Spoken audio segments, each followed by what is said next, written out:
It's time for another amazing chemistry video with Mr. Stapleton, proudly sponsored by Farmers Union Nice Coffee.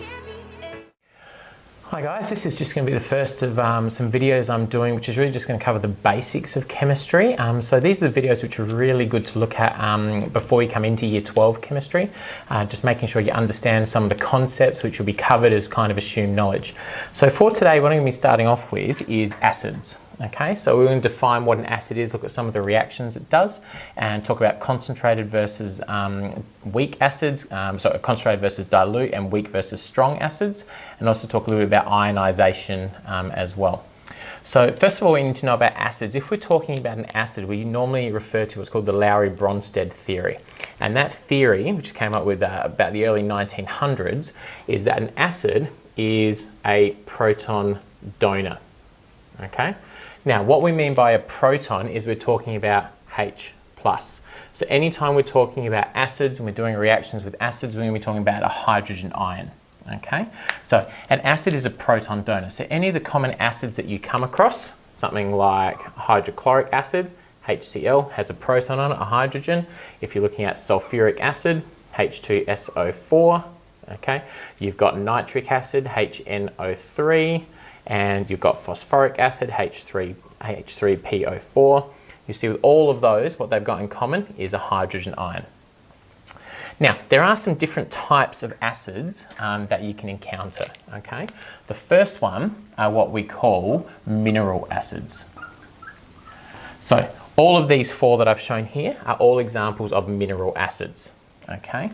The second type are what we call organic acids. Now, organic acids generally are only made up of carbon, hydrogen, and oxygen. So a really good example of that is something like ethanoic acid, okay, or sometimes called vinegar, okay. So they've only got carbon, hydrogens, and oxygen in there. Now, the difference between mineral and organic acids is not only in their composition, but in what we call their strength, okay. Mineral acids are very what we call strong acids. Okay, organic acids are what we call very weak acids. All right, these are a weak acid. Now, the strength of an acid comes down to how well it can donate hydrogen ions in a reaction or in solution. Okay, and so what I'll show is just how we actually show that with equations. So if we want to talk about a strong acid, okay, like a mineral acid, what we mean is that it's a good donator of protons, okay? So it's a good donator. What that means is that when it reacts in water, it fully ionizes.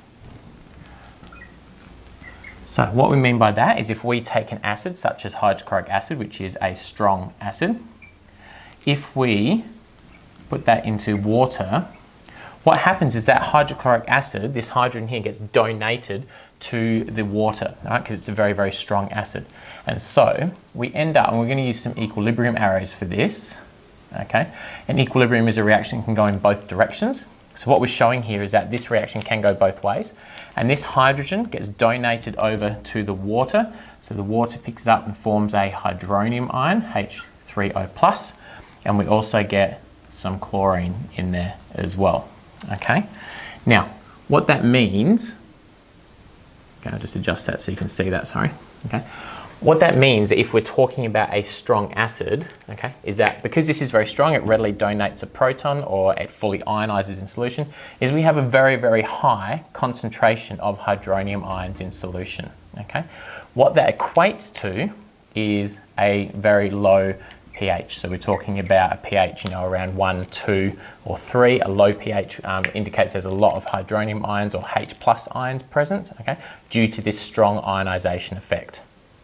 If we talk about a weak acid, like an organic acid, they're obviously not good donators of protons. So what that means is that a weak acid is a poor donator of protons.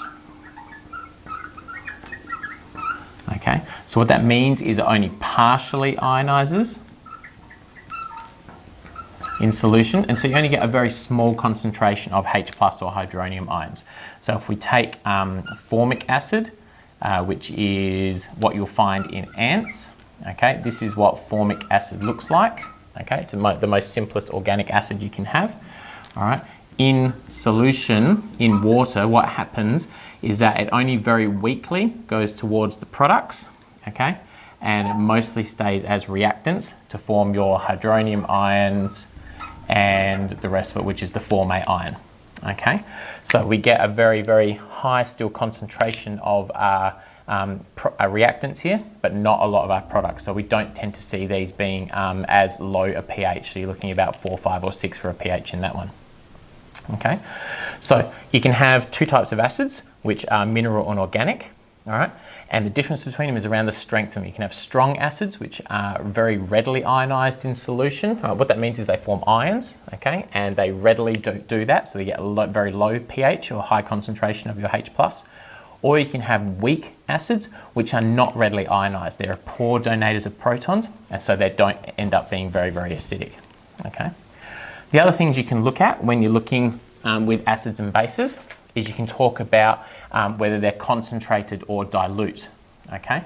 And what I always liken this to is cordial, okay, or drinks if you're not a cordial fan. If you're from another country and you have no idea what cordial is, then we'll talk about maybe tea or coffee, okay? And you can have very strong, very concentrated tea or coffee, or you can have very dilute tea or coffee, okay? So if we're talking about concentrated, all right, so we shorten it to conc, so concentrated, that means there is a lot of acid and there's little water. Okay, lots of acid and a little bit of water. If you're talking about dilute acids, okay, what you're talking about is that you've got a small amount of the acid, okay, and you've got lots of water. Okay, so that's the difference between concentrate and dilute. Now, you can have a concentrated weak acid. So you can have what's called glacial acetic acid, which is very, very concentrated vinegar, okay? But it's, and so there's a lot of the vinegar in there and very small amounts of water, but it's still a weak acid. It still only partially ionizes in solution. You can have very dilute, strong acids. So you can have dilute hydrochloric acid, which is what we use in the laboratory. So 0.1 molar hydrochloric acid for reactions. That's still a strong acid. It still readily ionizes in solution, but it's a dilute one because there's a lot of water in there. We've only got a small amount of the hydrogen ions.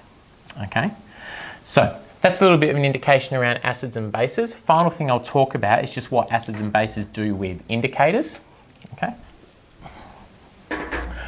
So indicators are generally, can generally be natural things that we find. So like red cabbage leaves can be really good indicators, or they can be man-made chemicals, things like phenolphthalein or universal indicator, okay?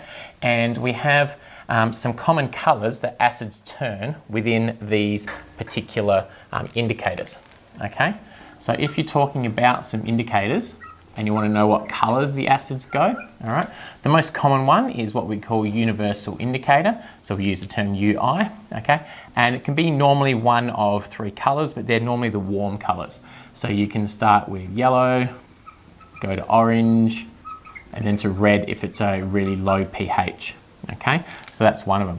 The other one we can use that's very, very common is something called methyl orange as an indicator. All right, so methyl orange is actually orange, okay? And in an acid, the color is actually red, okay? There's some other ones as well. We can use one called phenolphthalein, which we sometimes shorthand to something like that. Phenolphthalein in an acid is colorless, okay? So colorless is actually a color, a lack of color there, okay? Some of the other ones we can have are litmus. You can have, normally for litmus, the color we're looking at is red as well. So they're kind of the most common indicators that you'll probably use. You'll notice that most of the time for the acids, the colors are those reddy, orange, yellow colors as well. There are lots of indicators. It's too hard to go through all of them here. But the key thing that you need to understand for acids is the fact that they are proton donors. And if you're talking about a reaction with an acid, doesn't matter what acid it is, you can represent that by using a H+, okay? And you can have strong mineral acids like this, like hydrochloric, nitric acid, sulfuric, phosphoric acid. You can have weak organic acids like formic acid, ethanoic acid, okay? And each of those will either be strong donators of protons, like the mineral acids, or weak donators of protons, like the organic acids, and all of those influence the concentration and the pH at the end. You got some indicators which tell you which change colour in the presence of an acid, which tells you how acidic the solution is as well. The final thing, and I'm not going to go through it in this video because there is another video about this, okay, and I suggest that you have a look at that, is looking at how we actually measure the acidity, okay, and that's using this equation, pH equals negative log concentration of H+. So what that means is if you know the concentration of your hydrogen ions, all right, you can calculate the pH. Conversely, if you know the pH, you can calculate how many hydrogen ions you have in there as well. I recommend you have a look at that video around pH calculations. I think it's called Acid Rain and pH Adjusted, okay? So you know how to do those calculations. All right, as always, if you've got any questions, just ask. Hope this has been helpful. Thanks, guys.